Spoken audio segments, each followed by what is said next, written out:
In this video, you will learn how networks decide what gets in and what stays out. We will cover what a firewall is, how it protects a network by allowing or denying traffic, and where firewalls run, either as standalone devices or built into routers. Every time data moves in or out of a network, something has to decide whether that traffic should be allowed. That something is a firewall. A firewall is the gatekeeper of a network. Let's learn what firewalls do and why every network needs one. A firewall works like a security checkpoint. A guard stands at the door, checks everyone coming in and going out, and decides who gets through. A firewall does the same thing for network traffic.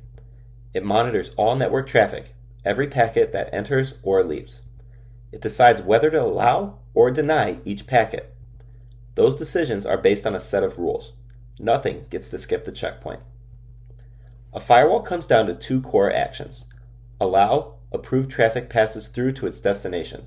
For example, a request to load a web page from a trusted source gets let through. Or deny, unauthorized traffic is blocked and never reaches the network. Maybe it is coming from a blocked address or trying to use a restricted service.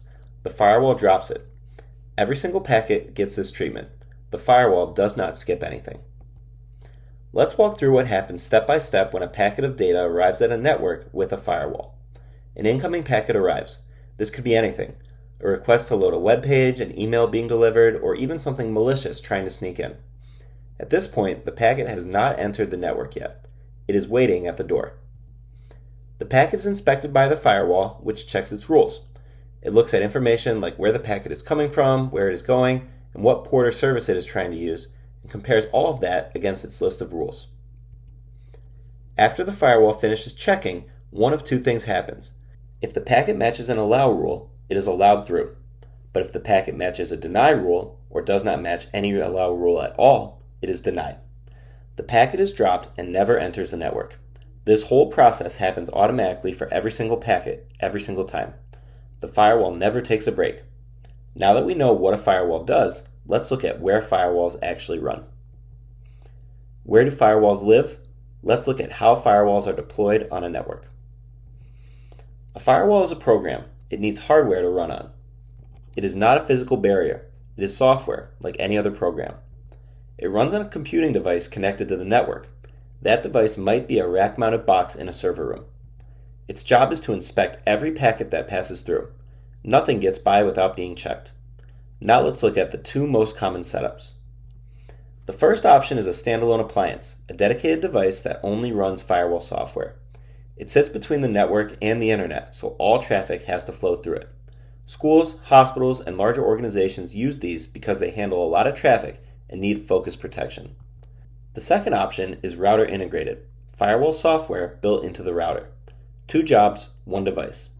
This is common for small businesses and home networks that do not need a separate appliance. Both setups do the same fundamental job.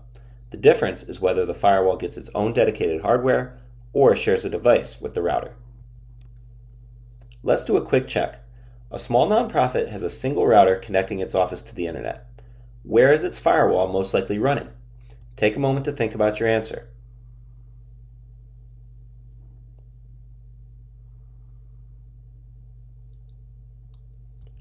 The firewall is most likely integrated into the router. Small organizations tend to use router-integrated firewalls. They are simpler and more cost-effective than a standalone appliance, and a single router is often all they need. Here's the key takeaway. A firewall is software that inspects every packet and decides to allow or deny it, running on a standalone device or built into a router. This is the foundation for everything we will learn next. In the upcoming lessons, you will explore the different types of firewalls, learn how they use rules to make those allow or deny decisions, and practice placing firewalls on a network.